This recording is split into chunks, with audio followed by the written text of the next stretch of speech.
Hi, I'm Mike, owner of the Ingroove in Phoenix, Arizona. Today, I'm going to do kind of a mini review slash unboxing of the new Miles Davis UHQR 45 RPM from Analog Productions.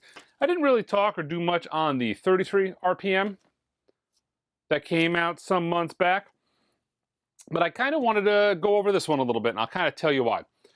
So first, this is kind of an unboxing, but not really, because I already unboxed it and I already listened to it.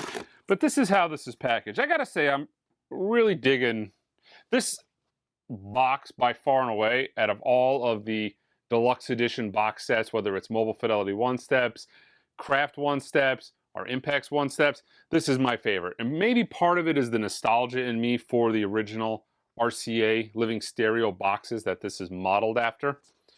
But let me kind of show you how this is packed. It kind of feels like an event when you open it. Do you know what I mean? So one of the things you'll notice too is Analog Productions has kind of made running changes to these, which I like. I like when things are broke, you fix them. One of the things that's new for this versus the older one, the 33 RPM, which I have here, is the way it's packaged. They no longer put the records in the jacket. They actually come just in a normal LP sleeve, but they put the inner sleeves in the sleeve, and it's kind of just resting in there. It's nice because it's going to prevent any type of seam slits, which wasn't a huge issue for me on the previous title, but it is a possibility, you know, because the contents are somewhat loose in there and rattling around. The Stoughton jackets have been more prone to splitting in the last couple of years than they have in the past. Another thing I like about the UHQRs is they actually do include a full colored Stoughton sleeve. Some people say, I hate the box is wasteful. See, this is kind of nice because if you hate the box and the box is wasteful, you can take this here, beautiful Stoughton tip-on jacket, put your records in the sleeve and throw the box away. I think that'd be foolish, but that's just my opinion. Okay. So this is kind of how it's all packaged. We got the records, we got the sleeves. We actually got 3 booklets in this. Might be a little overkill, but I'll show them to you anyways. The first booklet is kind of a little advertising, which this I actually appreciate. A lot of people kind of give this a little bit of slack. I like it because we're now getting official confirmation. Now it's come out in video, but we're getting official confirmation of the Mingus Blues and Roots 45 RPM that's coming out. This I didn't even know about myself. Billie Holiday's Lady in Satin, 45 RPM. I'm guessing Classic did this. This is probably from the Classic Metalwork. And also, I knew about this. You know, it's kind of been talked about online, but Jethro Tull's Stand Up. Not really an album for me, but it's actually cool to kind of get confirmation in print. So, mostly just, like I said, an advertisement. Kind of a little... you know, a little certificate of authenticity. I mean, if I was going to say we could do without something, we can probably do without this. In the book, which I think is fantastic. Actually, nope. There's 4 books in here. I don't know, maybe that certificate of authenticity deal that could probably be consolidated onto this on the technical specification manual. One little tiny gripe I'm going to have about this, and it's the most mundane thing. I don't like the little the scan deals on here. I look at a record and I look at this and my, you know, especially the design of this box, paying homage to the 50s RCA Living Stereos, the big beautiful tip-on jacket, the vinyl records themselves, everything about this is old, vintage, analog, old school. And then you bust out your book and what do you see? You see QR codes. It's just not my thing.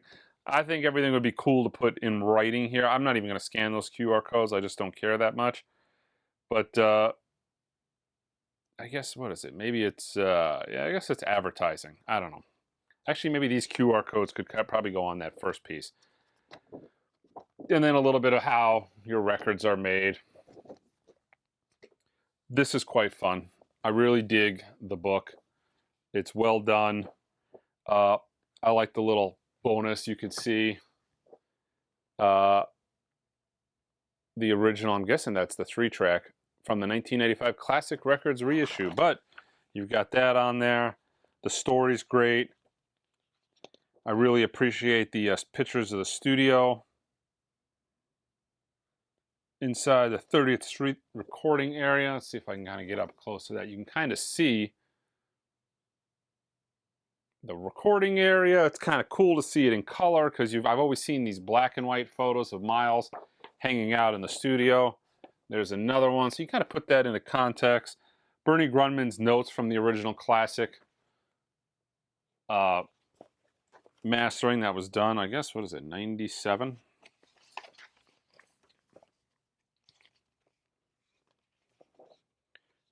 Like I said, I don't dig the QR codes. But Bernie Grundman's original notes from scan the QR code for a close look up. I don't know, like the last thing I want to do is when I'm listening to these records is get out a computer or my cell phone. Do you know what I mean? That's just me. Most people probably don't feel the same way. This is an awesome photo. The exterior of Columbia's 30th Street studio, also known as the church. See, this kind of stuff I really dig. Like, I'm the guy that goes online and like Google Maps, Blue Notes, Lexington Avenue, address, what's currently there. You know, that kind of stuff interests me. So this is cool. But the book is nice. It's really well done. The photos are nice. I really dig it. Okay. So that is everything that comes in the box. So there's a lot in there. I mean, it kind of feels like a box set. You know, it doesn't really feel like it. I mean, I know it's just one album, but with the amount of stuff that you get in there, it does feel like an actual box set. You know, kind of the experience of when you're opening a box set. Okay, so let's talk about the sound. So I might get into the weeds here a little bit, but I encourage you guys to kind of follow my logic on this. So the UHQR versus the Miles Davis. A lot of people ask me, what do you prefer? I did a shootout video. I put down this as probably my shootout winner. That's one of the first videos I ever shot. I have to go back and watch that. That would be kind of interesting to hear what I say. What's unique about this, we now know it's DSD, but it's from the Mark Wilder remix. It has a more modern sound, and there's times where I actually dig that. It has a very today's sound. It doesn't sound bad. It does sound different. I will say as time goes on, the original presentation that you have here has been something I've gravitated to more and more. I would say now in 2022, forget about, it's nothing to do with DSD or any of that. Most of everything that Miles or Mobile Fidelity has done within their catalog has been spectacular. This, though, would be my go-to copy if I was going to be listening to this tape, which I will. I listen to this album quite frequently. But one of the reasons I didn't talk about the 33 RPM is because, you know, this is an album I've heard 1,000 times, and maybe I just needed a little break from it. But let's talk about this. And one of the things that is the most noticeable with this, and I've got the classic 45 RPM as well, which is similar to this, but the classic record stuff was really a hodgepodge as far as pressing quality went. There was really good runs. There was really bad runs. There was issues they had with RTI pressing 200-gram vinyl to the point where RTI flat out just said, we're not going to do it anymore. Classic Records started making their own stuff. So there was probably a learning curve there that had some, you know, that caused some quality issues. So you can get a really good Classic Records. You can get a marginal one. You can get stuff from Classic Records back in the day. I've opened brand new Classic Records, including the 33 RPM standard version of this from Classic Records, and it looked like somebody took a screwdriver to the vinyl, and that was brand new right out of the plastic. So let's talk about this. The thing I like about this the most, and this is what I encourage you to listen to, and it's missing from this, and this is something that I've grown to look for in this recording more and more as time goes on. Okay, so let's talk about let's pick So What, the way So What is structured. First track on the album, the way it's structured is you kind of have that lead in, I think it was Gil Evans, kind of arranged, kind of lead in. The little bass, you've got the bass kind of laying the melody, da-doo-da-doo-doo-doo, and then you have the just the two note. Okay, so it kind of starts off there, and then it goes into a Miles solo. So then it goes into solo. So you've got a Miles solo, I think it's John Coltrane solo, a Cannonball Adderley solo, a Bill Evans solo, and then song's over. Okay. On this recording, the solos are very prominent, right? They're nice, they're crisp, they're clean, they're present in the mix. Okay, but now on this, you've got, the way it's kind of arranged is you've got Miles Davis on the stereo, which is here, dead center, okay? So we got Miles panned to the center of the sound stage. He starts off with the very first solo. The thing you got to look for in this particular record, and that kind of gets missed in this remix, and it's something, like I said, in later years I've grown to look for because it's musically important, and that's the interplay between the soloing musician and Bill Evans.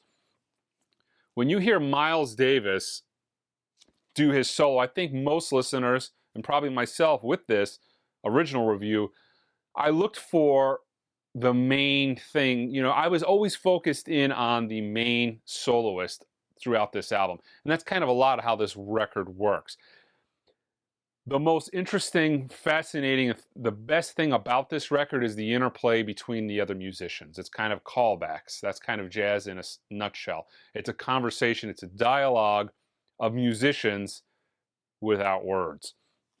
With this record here, you'll notice it the most, I think, maybe on the John Coltrane solo. So listen to this recording. When John Coltrane is soloing, you hear the backfills by Bill Evans. You hear that interplay with Bill Evans' piano, and it's actually during every solo. So you essentially have the foundational instruments, the bass, the drums, but you have the interplay between Bill Evans and the piano, and then you have, it starts off with Miles Davis, interplay with Bill Evans. You have the interplay with John Coltrane next. Now that comes out of the right speaker. You've got John Coltrane and Bill Evans on the right speaker. Then it moves to Cannonball solo, which actually I prefer in that particular song. Yeah, Cannonball solo on the left with the interplay from Bill Evans on the right. He's still piano's right soundstage. Then it goes into like a really melodic, not overly present Bill Evans solo, and then the song kind of fades off, right? The thing about this record is I can hear the musical intentions of the players more on this 45 RPM UHQR than I've ever been able to hear on anything else.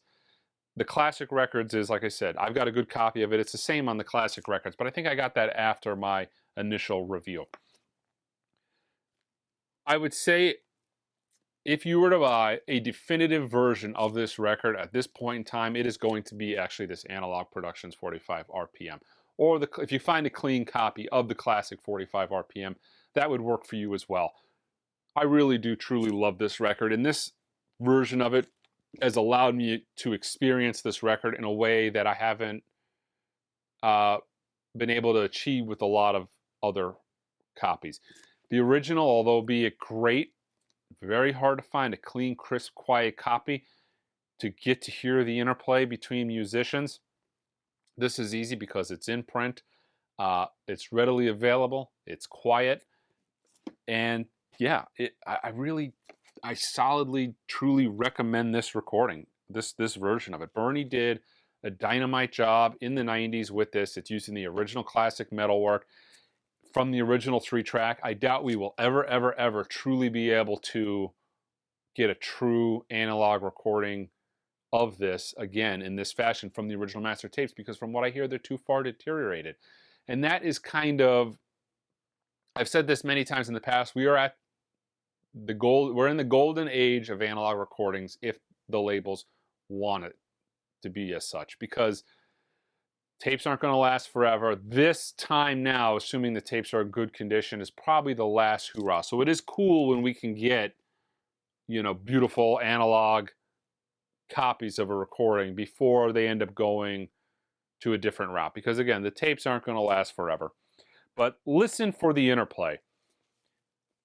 you know, if you're a old school jazz guy, that's something you're trained to listen to. But I feel like a lot of people that are buying this album might not be big jazz guys, because this is such an accessible album, even if you're just a casual jazz fan. You got to listen to the interplay with the musicians. It makes the difference in the overall presentation of this album. So yeah, I can highly recommend this. I'm super excited about this. So now I was going to say this too. I was kind of thinking about this as I was doing this. If I was to own 3 copies of this record, well, if I was to own one, it would be this. Would be my favorite version of this record at this point. Just because of the overall presentation. The 45 RPM will be at 3 or 4 times the price of this from Classic. Cheesy cover. They put them in white generic sleeves. This they're single-sided in my case. I think they did a standard double disc version of it, but overall, this to me is the best presentation musically and packaging. If I was to own a second copy of this record, it would have to be the original because it's so iconic. And I already had a great sounding record. But if I was to maybe own a third version of it, I wouldn't mind owning, to this day still, this is a real enjoyable listen. A lot of people kind of talk about the bloated bass. I've had issues on some systems to where it just warbles and it's uncontrollable, but you know, on a better, and I mean my main system, which is an extremely high-end system, it tightens that bass up nice. And it has a very modern, fresh, direct sound to it, which I kind of dig. But if you're getting down, serious listening, you really focus in on the music, you're not doing anything else, you're paying attention, this is the one to own, man. I'm super thrilled with this. And I continue to be impressed with the overall design of the box, the presentation. I mean, it's where it's at for me. I love the idea of the way this sits on my shelf. You know, I love the fact that I don't have to take it apart. With this design, I have to take it apart. With the Craft one steps, with the Impex one steps, the whole thing has to be taken out of the sleeve, disassembled, put together. I don't have to do any of that. I can just simply slide this out, leave the box, take the records out. I can put this back. I can go listen to the records. Normally this is on a packed shelf. I can put everything back in the sleeve.